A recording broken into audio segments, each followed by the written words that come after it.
Čau, Jāni. Čau, Kristap.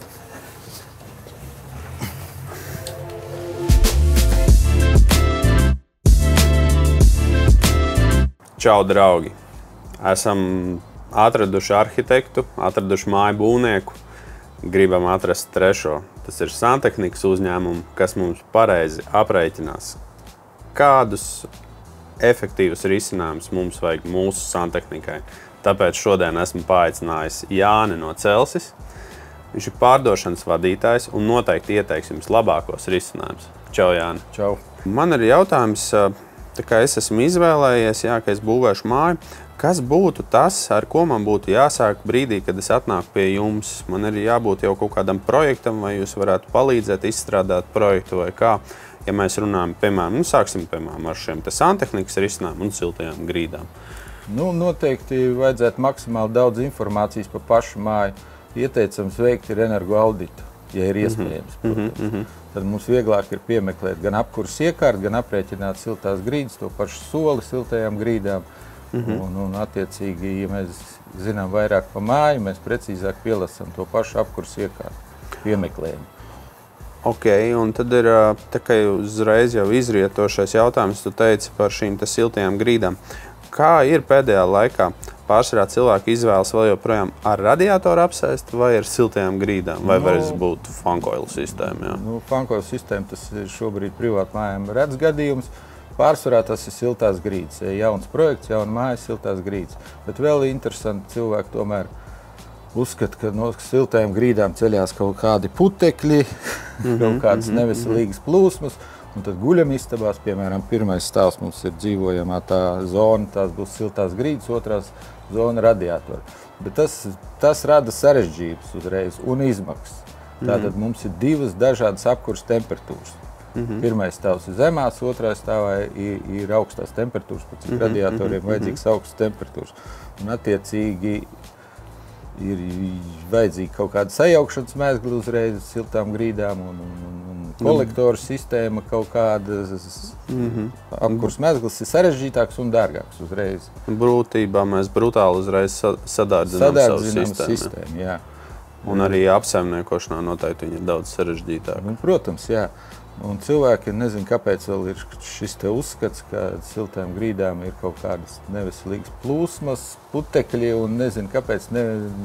Tas ir pierādīts, ka viņu nav. Šīs zemās temperatūras nevar pacelt putekļus augšā. Jā, bet labi arī tos cilvēkus, kas tomēr negrib tās siltās grīdas, mēs jau varam aizstāt risinājumu ar siltajām sienām, vai ne? Siltās sienas, jā, bet viņš šobrīd ir nezin, kāpēc nepopulārs, bet tas ir ļoti efektīvi. Un tas ir labs risinājums. Vai ir svarīgi, ko mēs laižam sistēmā?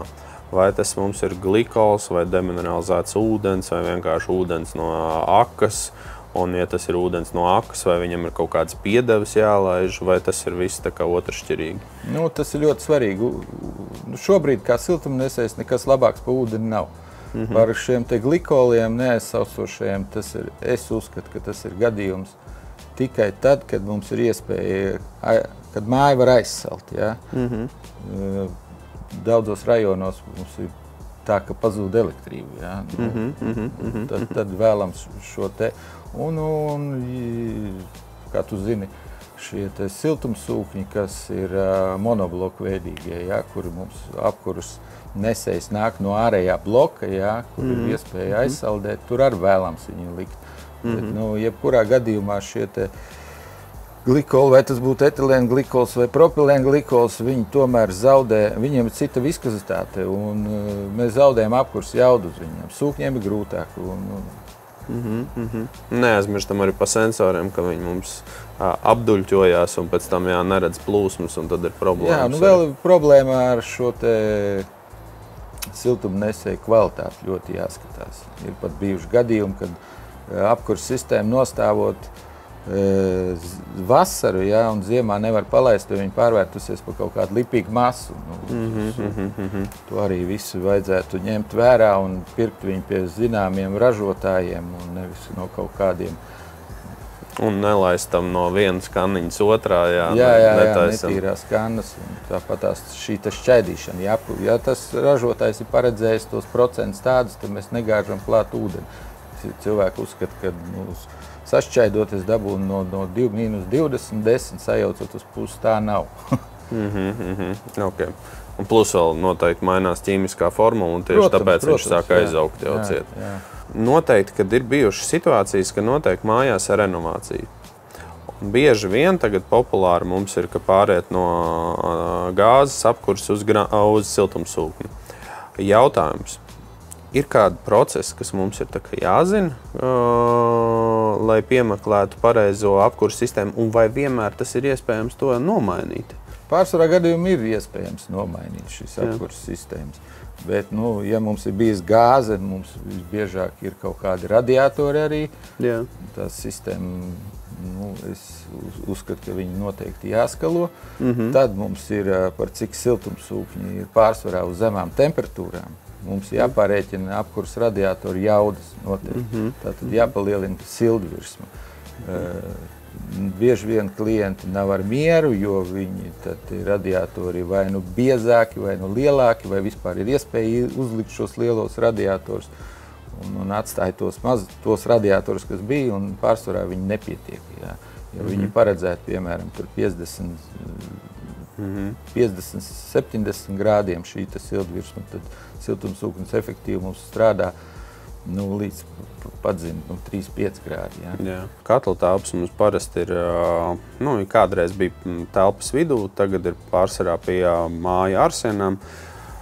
Un bieži vien mums vanas istabas vai šīs pašas virtuves atrodas pa diagonāli pašā galā. Ko tu saki? Vai mums vēl joprojām pietiek ar 2 cauruļu sistēmu, tātad iet karstais vai augstais, vai mums jau būtu jāsāk domāt arī par recirkulāciju? Un ko tas mums maina un ko tas ikdienā mums palīdz vai tieši otrādāk sarežģīja? Jautājums tāds tieši attālumī, jā? Dēļ attālumiem, jā. Jā, tas arī ir būtībā gan pie paša pasūtītāja. Pasūtītājs bieži vien to nesaprot. Viņš grib šeit, lai katlu māju, tur, lai ir tā virtuve vai sanmezgls. Jā.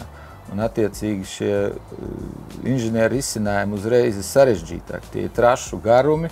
Tas ir, ja mēs runājam par to pašu recirkulāciju, ko tu minēji, tad tie ir tie paši arī siltumzudumi. Jā, jo mums lielāk attālumi, jo mums vairāk ir jādzenās šis sanitārais ūdens un attiecīgi tie zudumi. Es uzskatu, ka ir ļoti labi piemēri, kur projektētāji jau projektē, piemēram, 2-stāvu māju. Katlu māja mums ir apakšā, un turpat viens virs otra ir, teiksim, sanmezgli, lai tie attālumi mazāk. Un otrs moments, iedomājies, tā māja ir kaut kādi 11 metri gara, un virtuve mums ir otrā galā, un mums tagad jādzen ir no turienes uz kaut kādu tālāko galu caurulis, un tāpat kanalizācija, ja, tas ir jāziedo kaut kāds griestu augstums vai jābetonē kaut kādās grīdās, un atkal tās ir izmaksas, lieki metri un viss. Ļoti daudz tagad jau mēs izvēlamies mājas būvēt jau Pierīgā. Jautājums par ūdens kvalitāti. Kādreiz es atceros, kad standarts bija izurbjams pici, kaimiņam ūdens labs, tad man arī būs labs. Vai tas vienmēr tiešām tā ir, vai ir kaut kas jāgriežās pie kāda speciālista vai kas, vai ir analīzes jātaisa, un pēc tā mēs saprotam, kas mums jādara šo te ūdeni? Analīzes. Tas ir galvenais. Mēs veicam ūdens analīzes, un tad mēs redzam, kas mums ir, vai tas ir dzels, kā pie mums pieņemts, tas ir kaļķis parasti. Kaļķis ir pa daudz, un attiecīgi kaļķis, tas ir varbūt uzturā viņš nav kaitīgs, bet tehnikai visai viņš ir ļoti kaitīgs. Teiksim. Un kā ir šajos jautājumos, teiksim, nezinu, ūdens jau tagad ir izurbts, es vēršos pie kā? Es vēršos pie jums, pie varbūt atsevišķi santehnikas uzņēmumu, vai es vēršos uz laboratoriju un tad nāku pie jums, lai saprastu, ko man vajadzētu, kādus filtrus izvēlēties un tā. To nosaka ūdens analīze. Tātad es nododu ūdens analīzi, un tad droši var griezties pie jums, un jūs man piemeklēsiet filtrus. Ķīmiskais sastāvs parasti saraksts ir, un tad to var redzēt, kādu filtru vajag. Bieži vien spicēs tā ir organika, kaut kāda, jeb dziļurbumos, kas sadārdzina visu, attiecīgi filtrs dārgāks. Ja ir tikai atkaļķošana, tas ir lētākais variants. Atkaļķošana, atdzelžošana, cietība. Pār tiem pašiem santehnikas risinājumiem. Brīvkrītošās dušas daudziem interesē. Tur jau man arī vairs 16. diametrs īsti nederēs. Visbiežāk ražotājs jau paredz kaut kādā instrukcijā, kādu diametru pievilkt un kādam spiedienam jābūt ir mājās. Jā, tad būtībā es atnāku pie tevis, es parādu savu projektu, es pasaku, ka man būs brīvkrītošā duša, tu man noteikti pasaki, tad neaizmirsti par 20. diametru vai, piemēram, 25. Jā. Parasti 20. tas ir tāds izplatītākais, jā, bet ir dušas, kur ir vēl papildus sprauslas, tur ir paredzēts 25. 25. vai kaut kādas 3/4 parasti raksta jau ražotājs, kad ir nepieciešams un noteikti spiediens. Savādāk viņas nedarbojās, viņas vienkārši tek, nevis mēs varam mazgāt tieši pilnvērtīgi. Tu man vari pastāstīt, kādi ir biežākie pārpratumi, kas ir bijuši varbūt nesenajā pieredzē starp projektētāju būvnieku un jau galā santehniķi, kas jau saliek šo te katlu māju vai jau pieslēdz jau krānus, vai ir bijuši tādi konkrēti ekscesi, kam būtu jāpievērš uzmanība? Tā jau ir jebkurā būvniecība, jebkurā būvniecības procesā, tā ir klasika, jo būvniekam vienmēr būs slikts arhitekts, santehniķim būs slikts būvnieks, elektriķim būs slikts santehniķis. To mēs zinām viens no uz otru vēl vainu, bet ir arī labi piemēri, kad, teiksim, sevišķi, ja viens uzņēmums būvē, tad ir vienkāršāk, viņi saliek galvas kopā un atrisina, un ir arī tādi, ka atsevišķi uzņēmumi būvē, viņi atrod kopēju valodu un kopēji risina, nevis kašķējās tajā objektā. Jā, nākotnē tā kā sadarbojas. Jā, bet kā piemēru var likt, teiksim, mums ir kaut kāda ēka, kur komunikācijas paredzētas vilkt pa ēkas griestiem, jā. Un attiecīgi mums ir projektētājs, ieprojektējis kaut kādu šo te attālumu starp tiem melējiem griestiem, kas ir, un tad ir tie apdares griesti. Un kad atnāk santehniķis, viņam trubām pietiek caurulēm. Jā. Bet mums tur vēl vajag ventilāciju. Mums tur vēl vajag kanalizāciju, mums vēl tur vajag elektrību. Attiecīgi šis te griesta augstums, viņš neatļauj to. Protams, šie te komunikācija vilcēji griežās pie arhitekta vai pie dizainera, mums vajag vēl griestus. Tie parasti ir pret un klients arī pret. Bet kā to risināt? Vietas ir tik, cik viņas ir. Un tad sākās visādas improvizācijas, ja mēs varējām vilkt normāls ventilācijas caurules apaļas, kas maksā kaut kādu tur N summu, mums jāsāk meklēt ir jau tuneļi, kanāli, plakanie, kas maksā jau citu summu, un attiecīgi tā māja viss sadārzinās. Un nevienmēr vispār ir iespējams šajā te telpā, ko tas projektētājs ir ielicis, vispār izvietot komunikācijas. Un tāpēc jau bieži vien noteikti ir labāk, ka tu esi izvēlējies diezgan zinošs cilvēks nozarē, kurā viņi strādā, un, teiksim, komunikabls, lai viņi varētu sarunāties viens ar otru un atrast kaut kādas risinājumus. Tieši tā. Un projektētājiem arī būtu vēlams ierasties objektā, nevis tikai redzēt to visu uz papīra. Tieši tā. Pastāstīja, noslēdzošais tāds jautājums. Viss mums ir uzbūvēts, viss ir izdarīts, bet kā nodrošināt sistēmas efektivitāti ilgtermiņā? Šeit es vairāk runāšu par to pašu apkuri, par to pašu karsto ūdeni. Vai ir kaut kādi procesi, kas man tomēr ir vēl, jau teiksim tā, kad jau māja ir nodota, vai man ir jāņem vērā vai jāpievērš uzmanību viņai, lai es neaizlaistu postā to investīciju, ko es esmu veicis? Būtībā tā ir tehnika, tas pats apkurus iekārta, šis pats siltumnesējs, kas tur ir, viņu vajadzētu apkalpot. Normāli ir noslēgt ar kaut kādu zināmu uzņēmumu apkalpošanas līgumu un, teiksim, reiz gadā pirms tās apkuras sezonas to sistēmu pārbaudīt. Ja tas ir siltumsūknis, mums jātīra ir ārējais bloks, tā ir mazgāšana, putekļi, ziedputekšņi, skujas, visu šo te vajadzētu iztīrīt.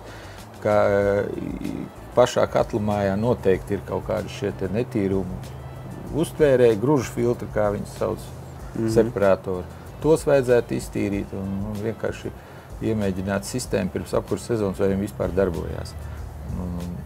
Nu, būtībā noteikti mēnesi pirms mēs slēdzam apkuru iekšā, tad jau iztestējam. To pat pareizāk būtu darīt, kad tā apkurs sezona beidzās, jo mēnesi jau pirms apkurs sezonas mums jau ir vēsums. Ja? Un pats zini, šī jomā esi, tad telefoni visiem ir karsti šiem meistariem, servisniekiem. Tieši tā. Draugi, ja arī jūs vēlaties labus santehnikas risinājumus, droši griezieties pie Cels, un viņi atradīs jums pareizākos risinājumus tieši jūsu vajadzībām.